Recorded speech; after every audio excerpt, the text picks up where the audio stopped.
Hey everybody, what's going on? Happy Thursday. So, I had a couple of really funny things just happen over the course of the last few minutes ago, and I thought, well, hey, why not use that to the benefit of everyone?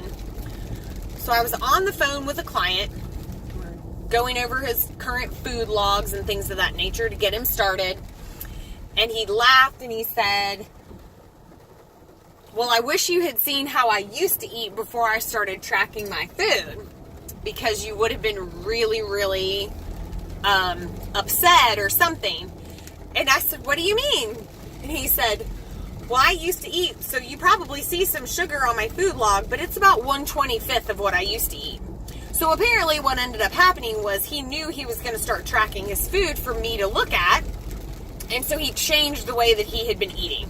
And he started eating a whole bunch of what he thought was healthy because he knew I was going to see it. So then not 2 seconds after I got off the phone with him, I got a text from another new client, and she said, I really probably should not have taken your class first before I signed up, because now I'm having difficulty tracking my food and eating what I would have normally eaten. So the moral of the story is, if in the event you're going to start working with a coach, or you're going to start tracking your food for someone like an accountability buddy or something like that to kind of look at for you, don't change what you're eating.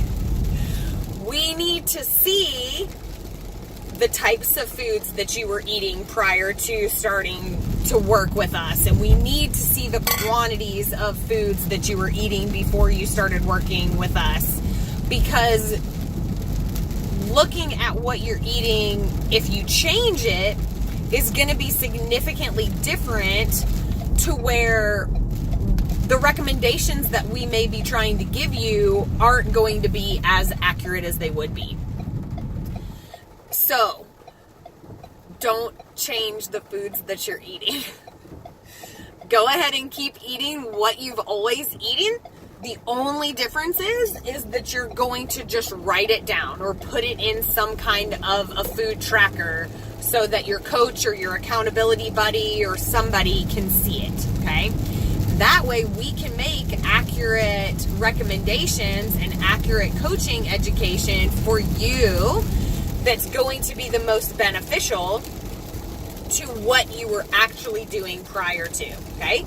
Because let's say you did change everything about how you were eating, and I went and set numbers for you based on the 2,000 calories a day that you told me you were eating, but in actuality, what you'd been eating weeks prior to that were 3,000 calories a day. So then the numbers I'm going to set you are probably going to be inaccurate, and you're going to be super duper hungry because you've all of a sudden put yourself in this huge deficit that we would not have probably started you off with in general. So, rule number one, when you start tracking your food for a coach or an accountability buddy, don't change what you are eating. I promise, we're not going to judge you. We're normal, everyday humans just like you are. And we eat pizza every once in a while, and we go out to eat with our families, and we eat cake and cupcakes on holidays and birthdays just like you do, okay? So, you guys have a great rest of your Thursday, and I will chat with you tomorrow.